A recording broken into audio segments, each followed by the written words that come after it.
All right. So everyone, welcome to Disagree and Commits. This is going to be a story about how an AWS service learned that it was so great to contribute to open source for our community and our customers that we decided to lower pricing because of it. My name is Malin Olson. I'm a principal engineer on the Amazon Elasticache team. And I'll be showing you a little bit behind the curtains of my service, Elasticache, and our journey through open source. And I'm joined by the illustrious Corey Quinn, everyone's favorite AWS critic, as he provides a fair and balanced economic... This is a super polite way to say that Madeline is very smart and is going to talk about intricacies of the service under the hood while I stand next to her on stage and yell jokes from time to time. My programming languages, I am only very good at two of them, which are brute force combined with enthusiasm, but now that you can cyberbully a robot, it moves mountains. But I've been using Valkey and its downstream proprietary fork Redis all the way since 2011, so I have opinions about a lot of this. So many people warn me about Corey Quinn, but I think he's mostly harmless. So without further ado, let's get started. So I'm going to talk a little bit about Amazon Elasticache and what it looks like behind the scenes and the types of services and coding and projects that we use to help build the service. Honestly, learning about this was my whole reason for wanting to do this talk, because I've always wondered what actually happens under the hood. Well, this is a good way to find out. So I'm going to talk a little bit about what Amazon Elasticache looked like when I first joined the service. So you as a customer will come to our service with a VPC, and we're going to provide a caching endpoint for you. Amazon Elasticache is the managed caching service that provides a bunch of different underlying engines. So the service is Elasticache, but we provide endpoints compatible with Redis Memcached and soon to be Valkey. So a lot of people think we have a very complex system behind the hood, but it's actually very simple. So when you go to Amazon Elasticache and try to create a cache cluster, we will create a VPC dedicated just for you. We will create some EC2 instances, which we call cache nodes. We'll install a little bit of management processes on here. These are responsible for health checks, making sure the disks are okay, making sure parameters are getting updated. All of that, boring, undifferentiated, heavy lifting that we love to talk about. And then we install the cache engine. Yeah, one of the things I always like to see is that between availability zones, every time data passes between them, a product manager gets their wings, or at least a small yacht to go with the rest of their yachts, except when it comes to things like Elasticache, where replication traffic is not metered or charged, which in many cases is a terrific way to get around some of that cross-AZ data transfer. Why it's like that, only the gods know, but it is convenient and we can take advantage of it. Then we attach an ENI to your VPCs where you can send your cluster, your application traffic. So what's important here is that these cache engines are, for the most part, just open source engines. As I said, we support open source Memcached. There is actually maybe 100 lines of code that differentiates our Memcached from open source's Memcached. Now, Memcached is an open source license that's permissive. We're allowed to modify the code. And when we find bugs, we do report them back. Additionally, and the same is also true for Redis. The core infrastructure of our service was based on Redis open source back in the day. But we did have to make some custom changes. So I'm going to talk you through how we implement one of those changes. So one thing that our customers demanded from us was TLS support. Right? Well, it really, you had your CTO prancing around on stage with a shirt that said encrypt everything. And then I actually had one made one year that had the same shirt with a parenthetical underneath that said unless it's hard. But apparently that's not the way it's supposed to go. So yeah, we did demand TLS. Encryption is a best practice.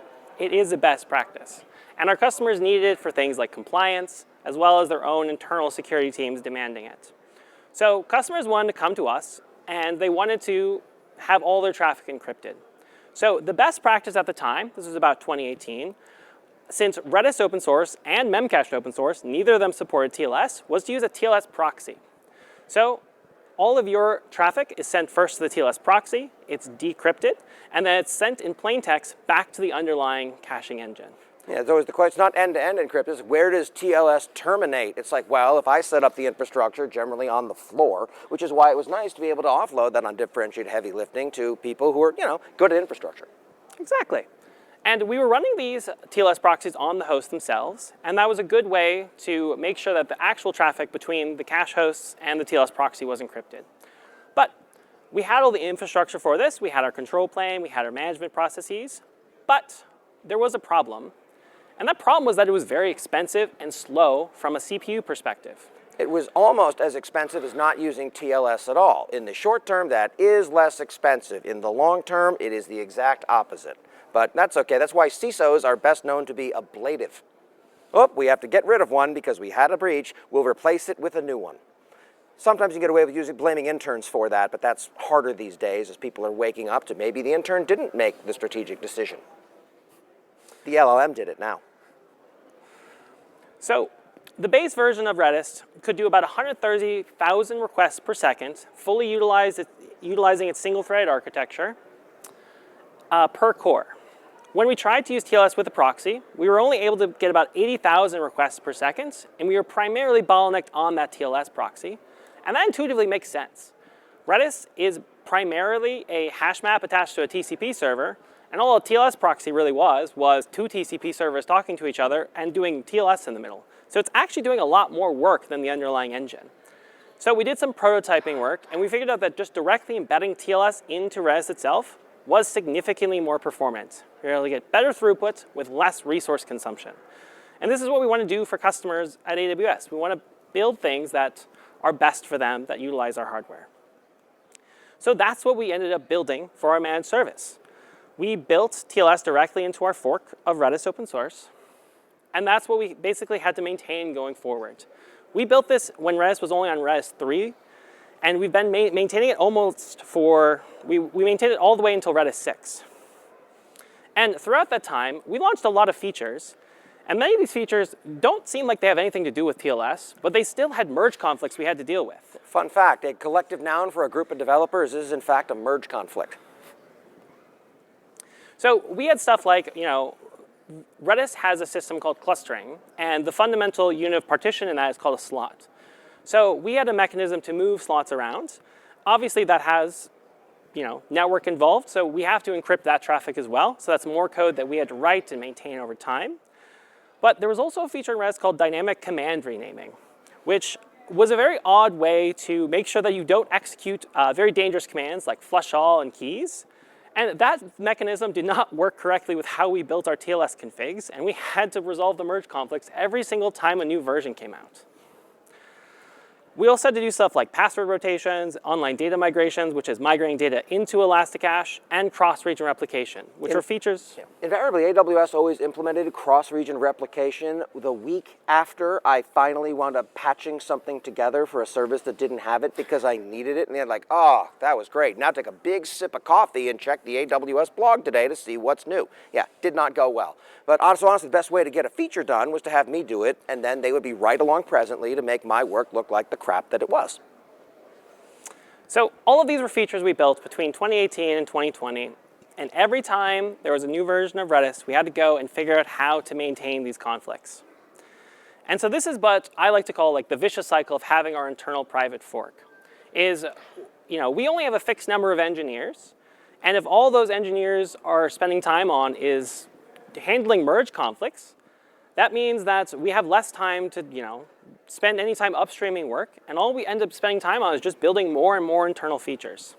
So we build more features internally, which means we spend more time merging those changes from upstream, which results in us not having enough time to upstream them, which means we build more and more features internally. And this is true of a lot of services inside Amazon. Like, a lot of times we want to contribute. This was also compounded by the fact that at the time that I joined the company, it actually took a long time to basically get all the approvals needed to contribute anything to open source. The very first bug I ever contributed, I had to talk to IP lawyers, I had to talk to our GM, and I also had to talk to our business line lawyer to basically figure this all out. So let's talk about a slightly different process that evolved and why I thought it was a lot better, because it was very important for me to contribute to open source. So I want to talk about a very simple bug. So Redis supported functionality called replication. So you have a primary, and it replicates data eventually consistently to a replica. So we talked a little about TLS. We also had authentication on that pathway as well. And that was done through the auth command. So the replica would send an auth command to the primary with the password is configured with. So I was one of the people that built this functionality. And while I was testing it, I found out that most passwords worked. But the product definition I was given said you can use anything in the password except @ symbols and null characters, which included white space. So while we were doing aggressive testing on this functionality, we found out that if you put a space inside a Redis password, it didn't work, and the replication never succeeded. Yeah, the most sensitive white space should really only be restricted to your company's board of directors. It's also important to show that when you're testing things like passwords, you have a variety of different things that test it off. One of my personal favorites that I have in my test list of passwords to test when I'm doing auth-based things is the icar string, a string that's designed to trigger virus detectors without actually passing live malware around. And in theory, absolutely nothing should break. In practice, the fact that I mentioned this on a conference stage should tell you a lot about how many things tend to break.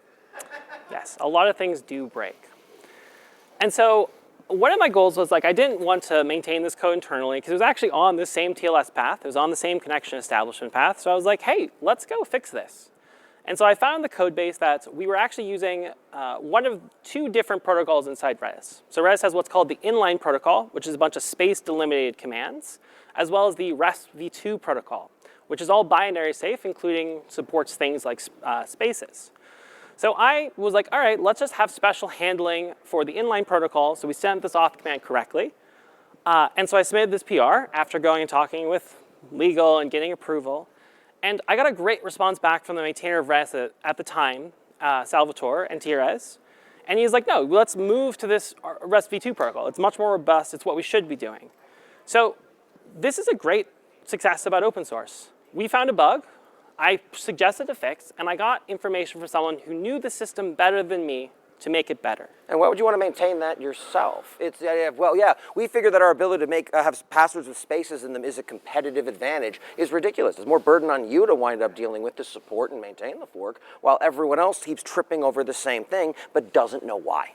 Exactly. And I think that gets into why I think it's actually why AWS has increasingly been working to contribute more and more to open source over time. When we make open source better, that means more engineers will choose to use open source on AWS, which is just it's a great flywheel, right? It is simultaneously altruistic and self-serving. It's the right way to do it. It's a rising tide lifts all ships. Exactly. So although at the time it took a lot of effort to contribute, we actually started contributing a lot more.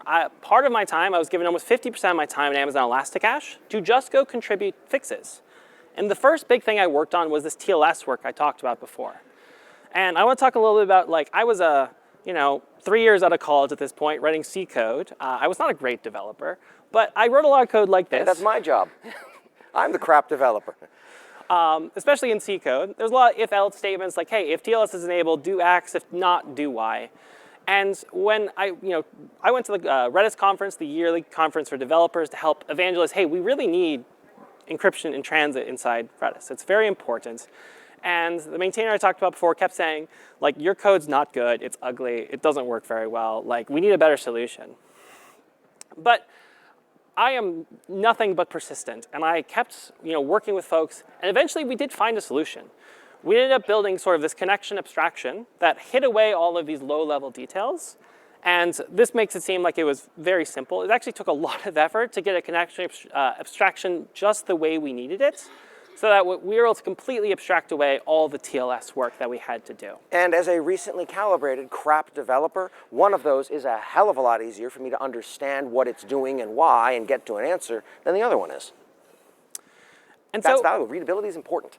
Readability is really important.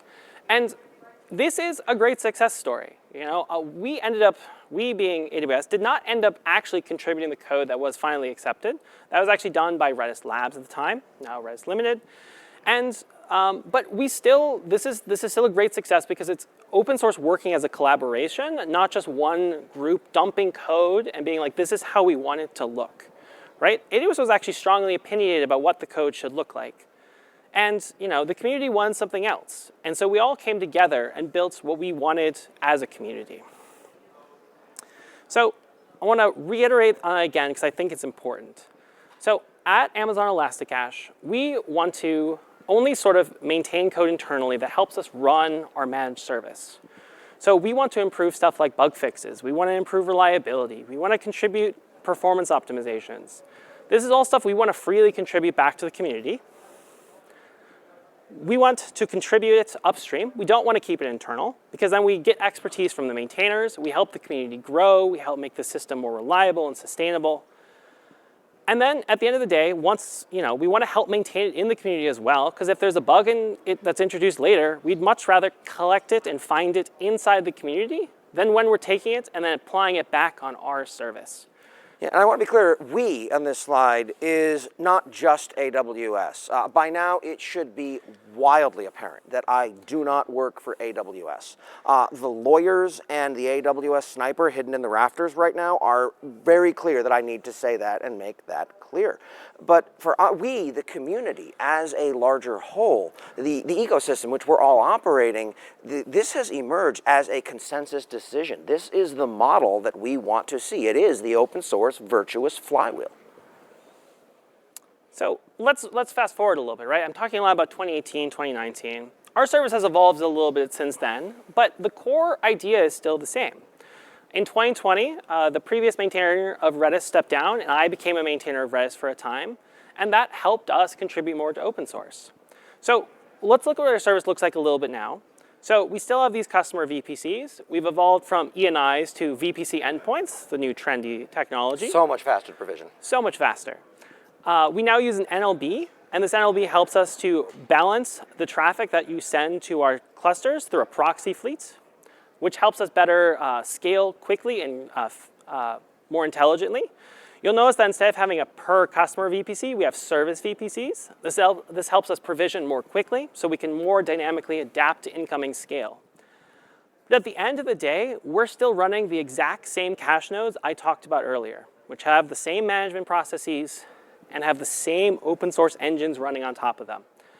And although we have fancy cluster routing in our proxy fleet, we still, at the end of the day, deeply rely on this open source technology working well. Yeah. I would also like to point out that this talk is about Elasticache, which is kind of a database. But this slide features Route 53, which is definitely a database.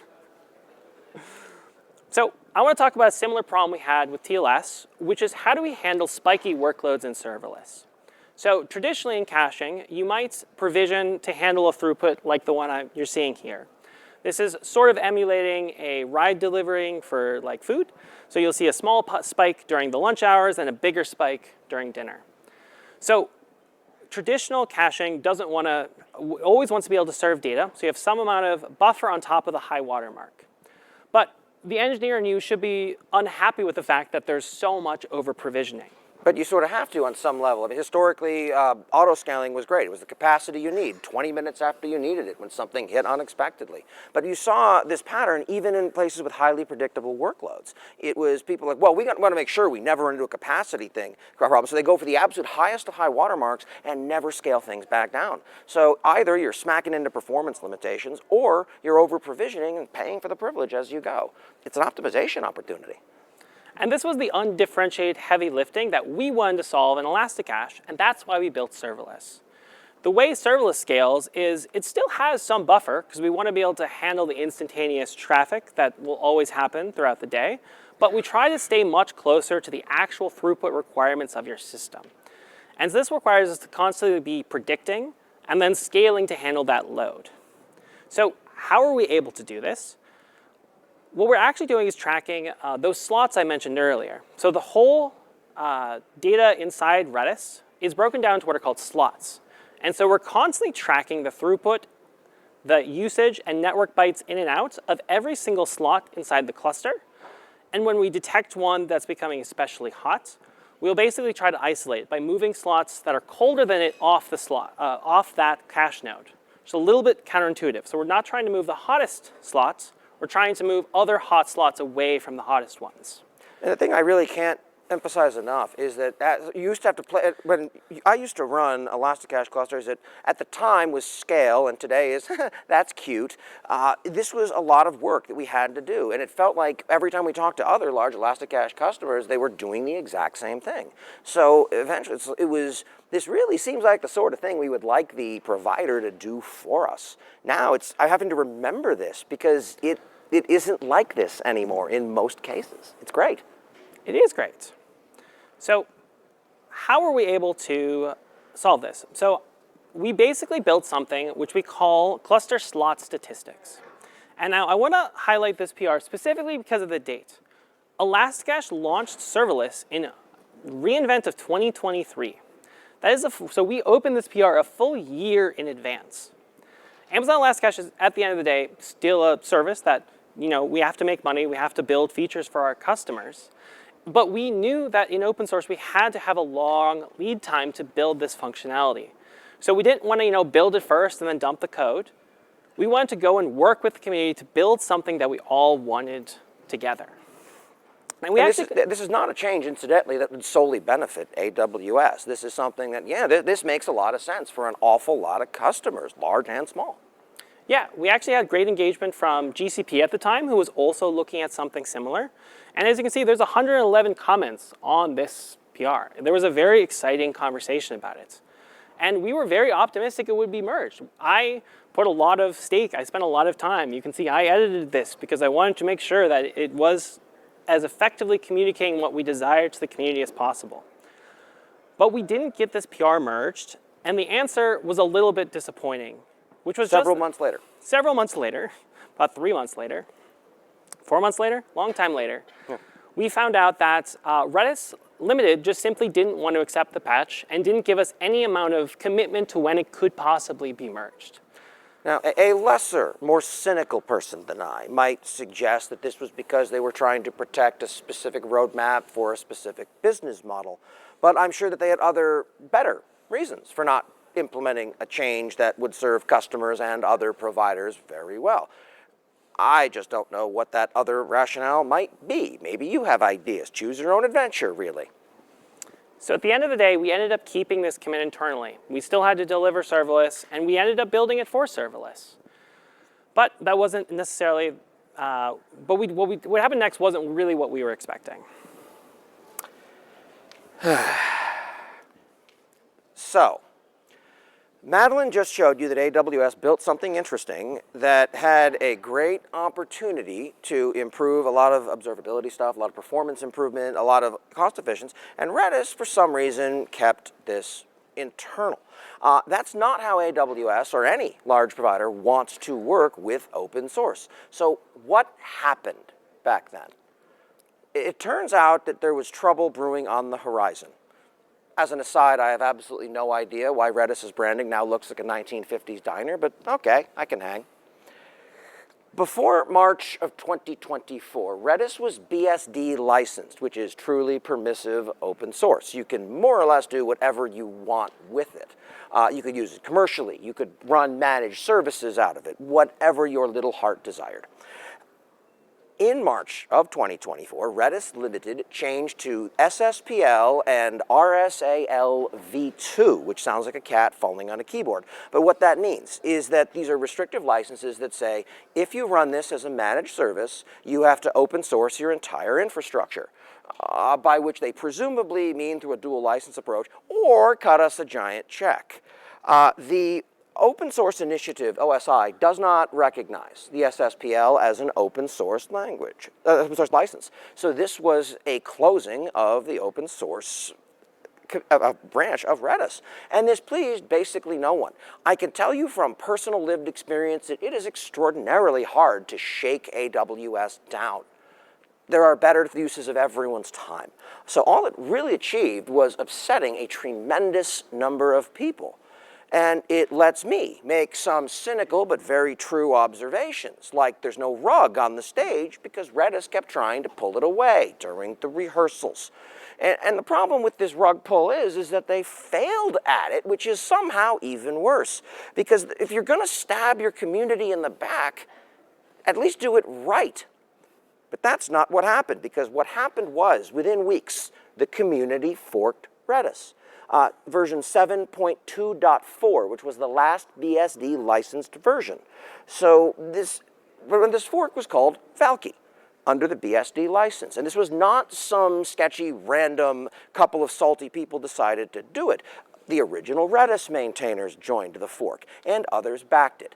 Major companies like AWS, obviously, but also Google, Oracle, and a whole bunch more. The Linux Foundation provided agnostic governance to make sure that this wouldn't happen again, and it stayed BSD licensed. The rug isn't going anywhere.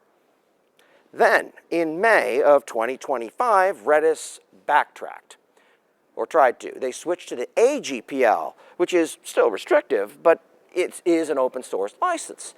It's too little, it's too late. The community had already moved on. Valkey had momentum, it had the governance, and it was already innovating faster than Redis was. You can't unring some bells. Some things cannot be easily undone. Now, I have to admit something based upon what Madeline mentioned at the start of this talk. Now, I naively thought, until we started preparing for this, now, why would AWS give a toss about actual Redis licensing? Obviously, they're not just taking the open source version of Redis, slapping it on some instances, calling it good. That's not how you or I would build a managed service. Like, that's what we would do. They obviously have magic stuff instead, but running just the open source version, that would be insane. So she had her simple diagram of how Redis works under the hood, and this is the version that I had put together in my mind. It was obvious that things like Elasticache were just API compatible with Redis, and had wrappers around concepts of very special things under the hood that never had any real things in common. Like AWS implements the Redis protocol, but it works the same way, but it's all its own code. Totally different implementation. I now know that this was wrong, because that's not what they did. They wound up building something. They built actual open source Redis with minimal changes, about 100 lines of code. Elasticache literally runs the Redis binary, the open source code that it was made available. That is what managed service built on open source actually means. They run the open source engine and manage the infrastructure around it. And that's why they give a toss. So when Redis changed their license, this wasn't a matter of, oh, AWS needs to make sure that their API stays compatible. This was AWS legally cannot use this code anymore under the new license terms. That's a very different problem. AWS had to act. So what did they do, Madeline? They let me go and fork Valkey. Yay! And there was much rejoicing, at least in these corners here. You can tell that's my slide again, because it's not AI generated. Yes, it's not insane either. Yes. Now, this is more normal. Exactly. So Corey gave a pretty high-level understanding about Valkey, and I want to talk a little bit more about it. And I want to make it clear that this is not an AWS fork of Redis. This is not what happened with OpenSearch, where we took Elasticsearch, we took the last version that was open source, and we made open source first the distro, and then the project itself. Valkey was created from day one inside the Linux Foundation. And it is not controlled in any way by AWS. There are 6 members of what we call the Technical Steering Committee, including me and Zhao, the other maintainer from Redis that came with me, along with 4 other very active contributors to the Redis open source project. One from Ericsson, one from Huawei, one from Tencent, and one from GCP. Yeah, and I want to just call this out because I think this is not necessarily well understood among some of the younger set, if I'm being honest, or folks that are new to the industry, is that forking something on GitHub as part of a workflow where you're going to make something better, or in my case, significantly worse, is not the same thing as a full-on fork of a project where you start migrating over governance and attention, and it becomes the new authoritative source. I mean, when I click the fork button, no one really cares, except when it's, if I'm doing it to Linux or something, somewhere Linus Torvalds wakes up in a cold, blind panic sweat, like something terrible has just happened. What is it? Yeah, I make everything worse. It's like the reverse scatological Midas touch. But yeah, normally when you click the fork button, it is meaningless to the parent project, unless you take the entire community, effort, and attention with it. And that's what we tried very hard to do. We got over 50 organizations to come with us to help build the Valkey project. We talked about some of the core maintainers, but we also had support from companies like Percona, from Snap, from Verizon, from Oracle, all big, well-known companies that are interested in keeping the project open and under an open governance. Because Redis did more than just, change the license. They kind of changed the community, and we weren't happy with that. So since we actually created the fork, we have 150 unique code contributors, we have thousands of commits, and we're doing quite well. We have like tens of millions of container pulls, which isn't the billions that Redis open source has, but we're really happy that for those that care about the community, we're able to keep building for them. And of course, Amazon Elasticache came along for the ride, right? Amazon Elasticache for Valkey is still built on top of open source Valkey. You have to keep innovating. You can't build like a database or a caching service and then like get it to a stable volume and then just never touch it again unless you're SimpleDB. That's a service I've not heard in a while. Right? So I want to talk a little bit about some of the innovation we built, as well as other major innovations built in the community and why they were built and how they're improving the community, the ecosystem as a whole. Now, I want to be very clear. You have no idea in the audience, absolutely no idea, what it takes to pin AWS down on hard numbers in a public forum like this. If the slide says it, and I'm not already on the stage bleeding out, it's true. You can take these numbers to the bank. They are real. That's why they almost never do numbers, because lies, damned lies, and vendor benchmarks. These are real. And the numbers I'm about to talk about, we have 2 full blog posts on the Valkey.io website talking about how we measure this specifically and how you reproduce it yourself. So if you have any doubts about what I'm saying, happy to verify them. So earlier on, about 2018, Amazon Elasticache started to working on horizontal and vertical throughput improvements. I mentioned before that Redis open source was primarily single-threaded. It did have this concept of I/O threads, which helped scale a little bit. But we had customers who were suddenly running into issues like they were having huge spikes in workload, and they needed to handle that on a very specific key, right? Caching often is very lumpy. It's very uneven, and you might have a hotkey that needs to handle hundreds, if not millions of requests per second. So we wanted to build something to help with that. And we actually tried to open source this a couple of times, and the conversations kept stalling out because it was very difficult to build consensus. But once Valkey came around, we actually took another stab with a new technical steering committee, and everyone was actually very excited about it. And I had the same feeling I did with TLS, which is that everyone wanted this to happen, and we were willing to figure out how to make it happen. So if you're, the way we implement it is basically a single coordinator thread in the main thread, and we were able to distribute work to other I/O threads, which is a little different than some of the other designs at the time. If you're interested in that, I did another talk at this reInvent going in detail about it. But the main thing that we observed for it is it really helped our serverless offering. So Elasticache built this thing. We needed it to help scale more quickly in serverless. So on Redis 7.2, it took about 70 minutes to get from 0 requests per second to 5 million requests per second. The capacity you need 70 minutes after you need it. Exactly. But it was, scaling exponentially the whole time. But with Valkey 8 and this new multi-threaded I/O I was talking about, we were able to get from 0 to 5 million in about 15 minutes. And the actual test I ran, I got there in 12 minutes. So these numbers are based off a test that I ran, and I can show the benchmarks if anyone's interested. So this is how we want open source to work. We have a need from our customers to scale quickly on specific shards, and we don't want to have to do all the work to maintain it just in our private fork. We want to work with the community so that everyone gets the benefit of it. But I'm talking about something AWS built. What else have other people built? Ericsson recently contributed basically a new memory-efficient hash table. This is something I've been harping on for years, which is that Redis had a lot of overhead in how it stored individual key value pairs.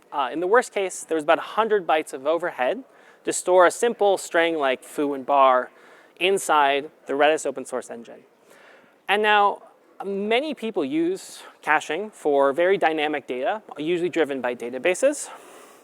And so a lot of that data is pretty small.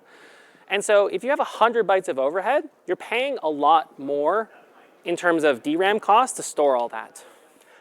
I also want to point out that this was one of the things that convinced me to be less cynical than I normally am about this stuff. If it had just been an AWS project, or AWS and some friends, then I would have been a lot more skeptical about a lot of the drama around the license, relicense, and the fork. But Ericsson is many things, but as best I'm aware, they are not a cloud service provider in the same way. They're not selling a hosted Redis option.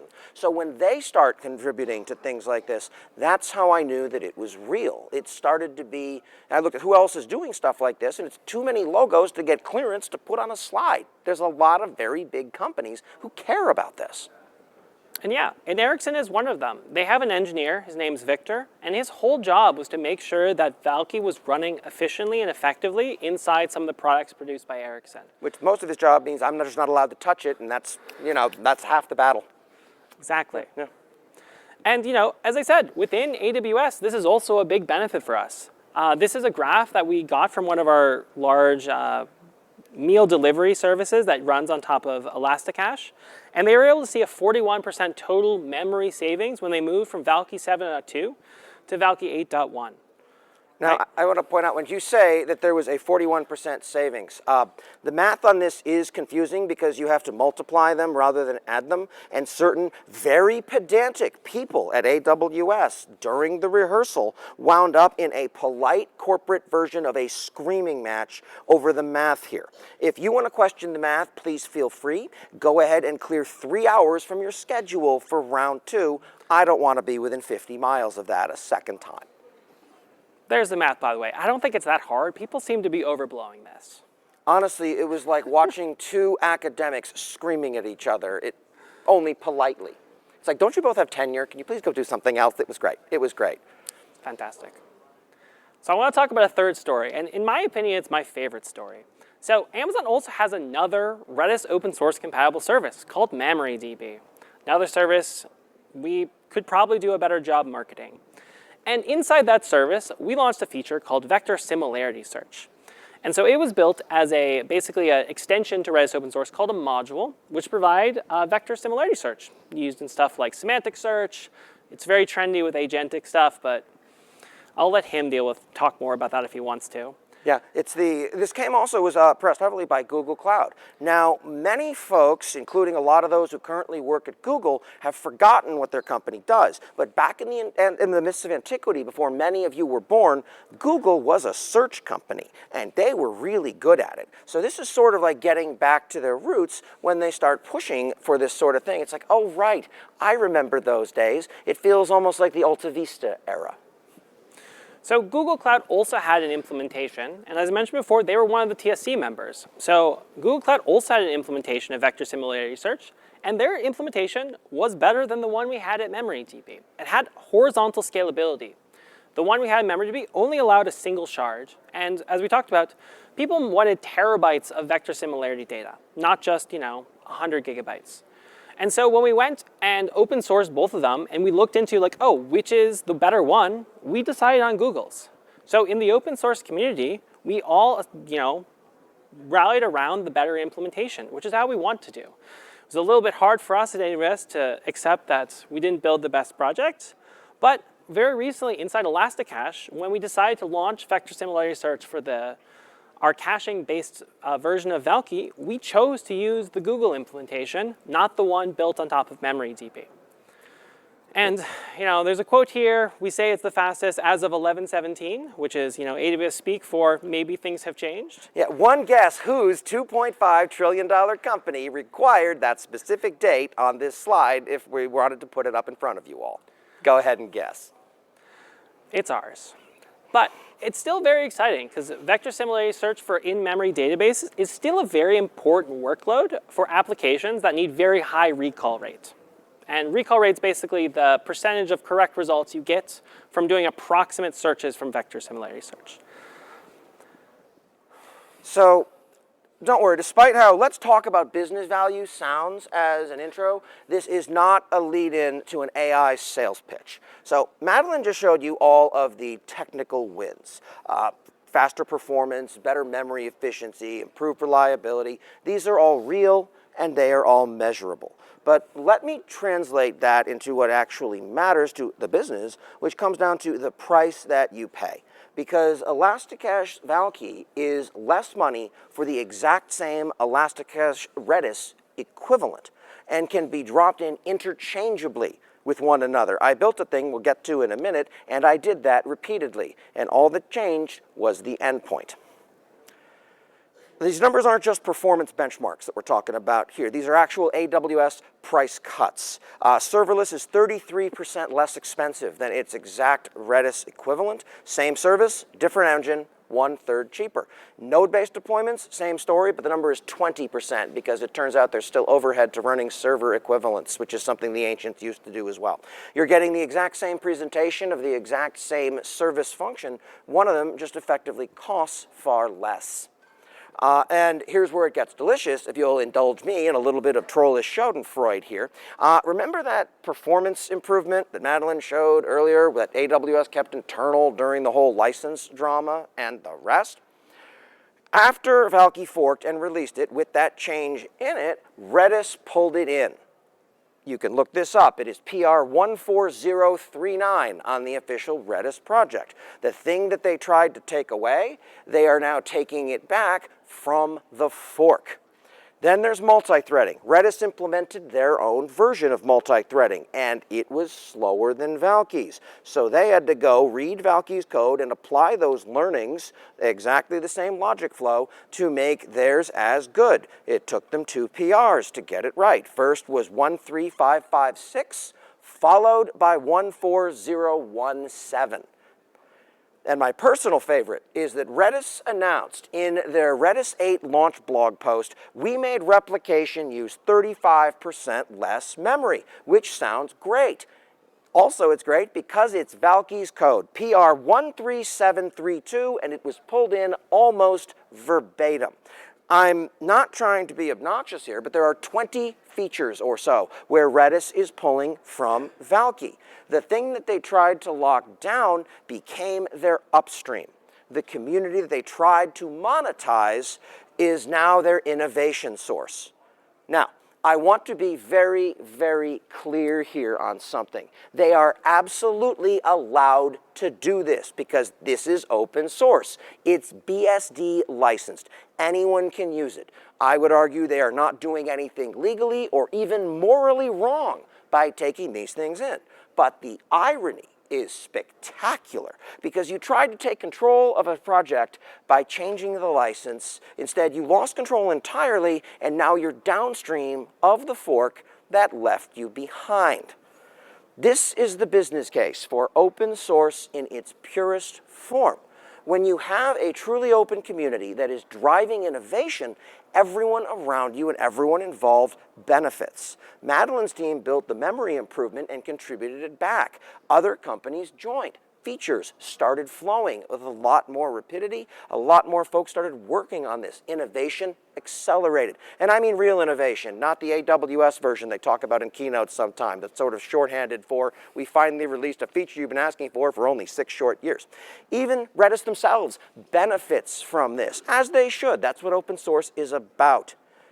The rug is remained firmly bolted to the floor because the license is open and will remain open, so no one can pull it.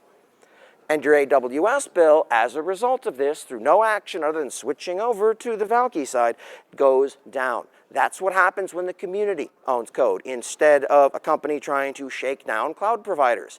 Now, I have built something on top of Valkey that will make AWS regret more than they already do, giving me a microphone and access to basically everything. So go ahead and pull out your cell phones if you're interested and go and visit Shitposting.ai. Because, of course, you can't have a talk without AI in it. You can do it now and follow along. You've all been to these conferences, and you've all had to write those trip reports to your boss, justifying why you just spent a week that felt like 3 years in Las Vegas. Now, I have automated it for you.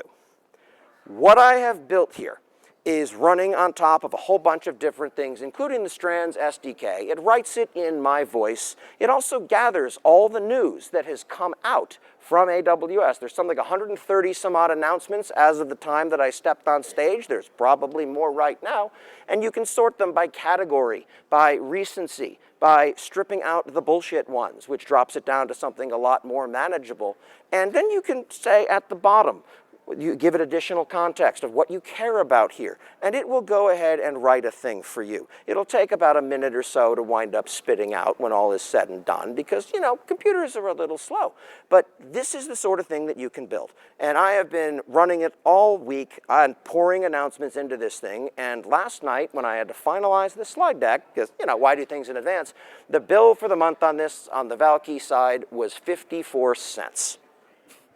Now, yeah, with Redis, it would have been a princely 80 some odd cents, but the point is not the actual cost savings here. There's a performance story, it is less money, and switching back and forth, again, just required changing an endpoint.